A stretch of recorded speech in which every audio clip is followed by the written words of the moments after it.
দেখলাম, এত বড় প্রাসাদ, যার পূর্ব কোন দিক পশ্চিম কোন দিক, যার শেষ সীমানা কোথায় খুঁজে পাওয়া যায় না। গেটেই দেখলাম দরজায় দাঁড়িয়ে আছে একটা মহিলা। ওই মহিলাকে আমি বললাম, লিমান হাজাল কসর, এই মহিলা, এই জান্নাতটা কার জন্য তৈরি করা হয়েছে? ওই মহিলাকে যখন আমি বললাম যে এই জান্নাতটা, ওই মহিলা, এই জান্নাতটা কার জন্য তৈরি করা হয়েছে, আল্লাহ রাসূল সাল্লাল্লাহু আলাইহি ওয়াসাল্লাম ওই মহিলাকে বলছেন এত বড় প্রাসাদ এটা কার জন্য নির্মাণ করা হয়েছে? তখন ওই মহিলা বলছে, লি রাজুলিন মিন আরব, এটা আরবি ব্যক্তির জন্য তৈরি করা হয়েছে। তখন আল্লাহ নবী সাল্লাল্লাহু আলাইহি ওয়াসাল্লাম বলছেন যে আনা আরাবিয়ুন, আমি যে আরবি ব্যক্তি, তুমি এটা বুঝতে পারছো না? লিমান হাজাল কসর, বলো এটা কার জন্য তৈরি করা হয়েছে? তখন ওই মহিলা বলছে, লি রাজুলিন মিন কুরাইশ, এটা আরবি ব্যক্তি, তবে কুরাইশ বংশ।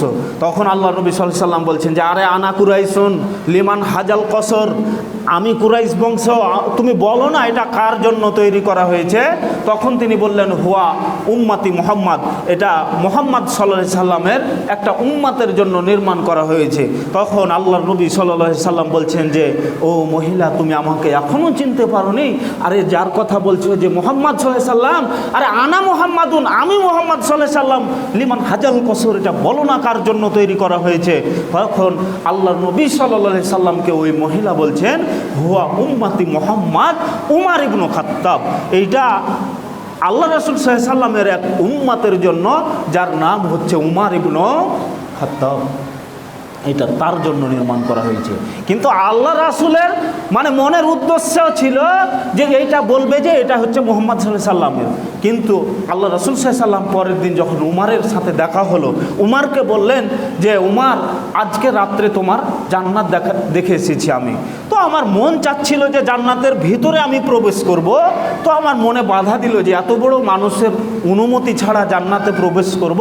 তখন ফাবাকা উমর বলছে, উমর তখন কাঁদতে লাগলেন।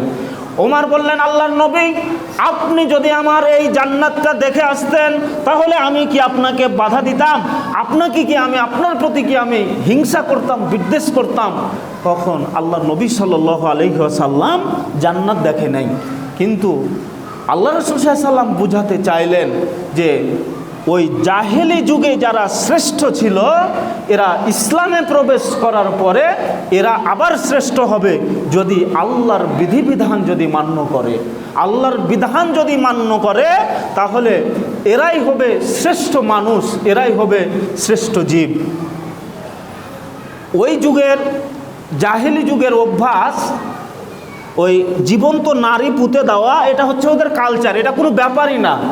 তো আল্লাহ রাসূল সাল্লাল্লাহু আলাইহি সাল্লামের সাথে সামনে একজন সাহাবী আসতেন, তো প্রায় মনমরা থাকতেন, চিন্তিত অবস্থায় থাকতেন। তো আল্লাহ রাসূল সাল্লাল্লাহু আলাইহি সাল্লাম ওই সাহাবীকে বললেন যে আমি তোমাকে যতবারই দেখি, প্রায় দেখি যে তুমি চিন্তা অবস্থায় রয়েছো, তো তুমি কি এমন, কিসের জন্য এত চিন্তা করো?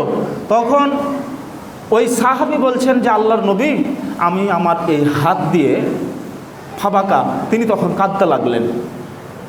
তখন আল্লাহর নবী সাল্লাল্লাহু আলাইহি সাল্লামকে বলছেন যে আমি আমার এই হাত দিয়ে আমি প্রায় 10টা কন্যা সন্তানকে আমি জীবন্ত পুঁতে দিয়েছি। আল্লাহর নবী, আমার ওইগুলা মনে পড়ে না, কিন্তু আমার একটা কন্যা ছিল, ফুটফুটে সুন্দর ছিল, দেখতে খুবই সুন্দর ছিল। তো ওই সন্তানটাকে আমি সর্বদা আমি দেখে থাকতাম যে ওর মা ওকে খুব আগলিয়ে রাখতো, ওকে ওর মা তার আয়ত্তের ভিতরে রাখতো। তো আমি সর্বদা টার্গেটে থাকতাম, যদি আমার আয়ত্তের ভিতরে পেয়ে যায় তো ওকে আমি মেরে ফেলে দেব। তো ওর মা কোনোদিন ওকে ছাড়তো না। তো দেখতে দেখতে দেখতে দেখতে মেয়েটা এক পর্যায়ে বড় হয়ে গেল। যখন বড় হলো তখন আমাকে বিভিন্ন মানুষে আমাকে বিয়ের প্রস্তাব দিত। তো আমার খুব লজ্জিত হতো যে আমি একটা কন্যা সন্তানের বাবা, মানে মুখ দেখা কঠিন হয়ে যেত। এরপরে আল্লাহ রাসূল সাল্লাল্লাহু আলাইহি সাল্লামের ওই সাহাবী বলছেন যে আমি যখন আমার কন্যাটা বড় হয়ে গেল তখন আমি ওর মাকে বললাম যে আমি একটা বিয়ের অনুষ্ঠানে দাওয়াত খেতে যাব, আমাকে ওই মেয়েকে দিয়ে দাও, আমি দাওয়াতের অনুষ্ঠানে তাকে নিয়ে যাব। তো ওর মা বলল, না, তোমাকে ছেড়ে দিব না। তখন তার বিবিকে বললেন যে দাও, আমার মেয়েকে দাও, ইনি তো বড় হয়েছেন, দাওয়াতের অনুষ্ঠানে আবার যখন আসব তখন তোমাকে আবার তোমার কাছে আবার দিয়ে যাব। এই বলে নিয়ে গেলেন। নিয়ে যাওয়ার পরে অনেক কসম কেটে নিয়ে যাওয়ার পরে ওই মেয়েকে নিয়ে গেলেন দাওয়াতের অনুষ্ঠানে। হঠাৎ করে ওই সাহাবী বলছেন যে হঠাৎ করে আমার পানির জন্য আমি বললাম আমার মেয়েকে যে দেখো তো কোনো জায়গায় কুয়া আছে নাকি, ইদারা বা কুয়া, আপনারা কোনটা বলেন জানি না, যেগুলোতে আগে পানি উঠানো হতো। তো এই হঠাৎ করে এই কুয়া, আমার মেয়েটা বলল যে আব্বা এইখানে আছে। তো আমি বললাম যে দেখো তো একটু পানি উঠাও তো মা। তো যখন সে পানি উঠাতে গেল হঠাৎ করে আমি তাকে কুয়ার ভিতরে ফেলে দিলাম। তো যখন ফেলে দিলাম আমার মেয়েটা খুব কান্নাকাটি করছিল। আমার মেয়েটা এমন কান্নাকাটি করছিল, আব্বা আব্বা বলে চিৎকার করছিল যে আমার মার কাছে তুমি কসম করে নিয়ে আসলে, এখন আমাকে এইভাবে ফেলে দিলে আব্বা। এই কষ্ট, এই আত্মনাদ আমাকে, আমি যতবার আল্লাহর নবী আপনার কাছে আছি, যতবার আমি সেজদা দেই, যতবার আমি আল্লাহর কাছে দুই হাত উত্তোলন করি, আল্লাহর নবী আমার ওই মেয়ের আত্মনাদ আমার ডাইরেক্ট আমার অন্তরে আঘাত করে। এই কষ্ট যখন আমাকে এই কথা যখন আমার মনে পড়ে আমার খুব কষ্ট হয়। তো আল্লাহ নবী সাল্লাল্লাহু আলাইহি সাল্লাম বললেন যে এইগুলা জাহেলি যুগে যদি এইগুলো আল্লাহ তাআলা যদি ক্ষমা না করতেন তাহলে পৃথিবীতে তুমি ইবাদত বন্দেগী করে এই কষ্টকে, এই তোমার মেয়ের আত্মনাদ কোনোদিন ক্ষমা হতো না। কিন্তু জাহেলিয়াতের যুগে যাহা কিছু হয়েছে আল্লাহ সব কিছু ক্ষমা করে দিয়েছেন। জাহেলিয়াত এটা আল্লাহর রাসূল সাল্লাল্লাহু আলাইহি সাল্লামের যুগের আগের যুগকেও বলা হয় জাহেলিয়াত, কিন্তু বর্তমান জামানায় জাহেলিয়াত আবার ফিরে এসেছে। এখন যদি আলোচনা করি হয়তো অনেকের মন খারাপ হতে পারে। জাহেলিয়াত কতটা নিকৃষ্ট। জাহেলিয়াত কোনগুলাকে বলা হয়?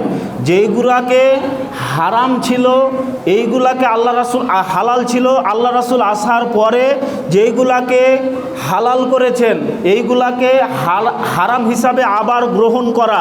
যেমন সুদ প্রথা আগে জায়েজ ছিল, এখন যদি সুদ প্রথা আবার চালু করেন, আল্লাহ রাসূল সাল্লাল্লাহু আলাইহি সাল্লাম বলছেন যে এই আব্দুল মুতাল্লিবের এই সুদকে মাটির নিচে কবর দিলাম, এইটা আর মাটি খুঁড়ে উত্তোলন করো না। এইটা হচ্ছে জাহেলিয়াতের অন্তর্ভুক্ত।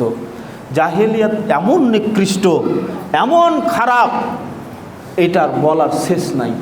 জাহেলিয়াত এখন মূর্খতা, বর্বরতা, এটা সমাজে এমন বিশৃঙ্খলা, এটা মূর্খদের দ্বারা সম্ভব নয়।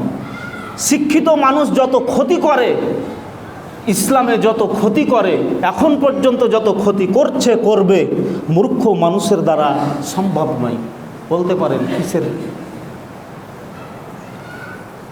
একজন লেবার তার ফোরম্যান কন্ট্রাক্টর বললেন যে দেখো তুমি যখন ইট ফেলবে তো মানুষকে দেখে শুনে ইট ফেলাইও, মানুষ দেখে দেখে ইট ফেলাইও। এখন ওই লেবার ইট নিয়ে দাঁড়িয়ে থাকে, মানুষ যখন যায় তখন দেয়, মাথার উপর ভট করে দেয় বাড়ি। এখন বসলো বিচার, বেশ কয়েকজন আহত হওয়ার পরে এখন মানুষে বলছে যে ব্যাপার কি, তোমরা কি শুরু করছো? তো ওই লেবার বলছে যে দেখো এটা হচ্ছে আমার মালিকের অর্ডার। এখন ওই কন্ট্রাক্টর বলে শয়তান, আমি কি এটা বলেছি? ইট মানুষ দেখে দেখে ফেলাস মানে হলো মানুষের শরীরে যেন না লাগে। তো এইবার বলেন যে ওই বোকা লেবার ও কি কথা বুঝেছিল? ও তো কথা বুঝেনি। এখন বলেন তো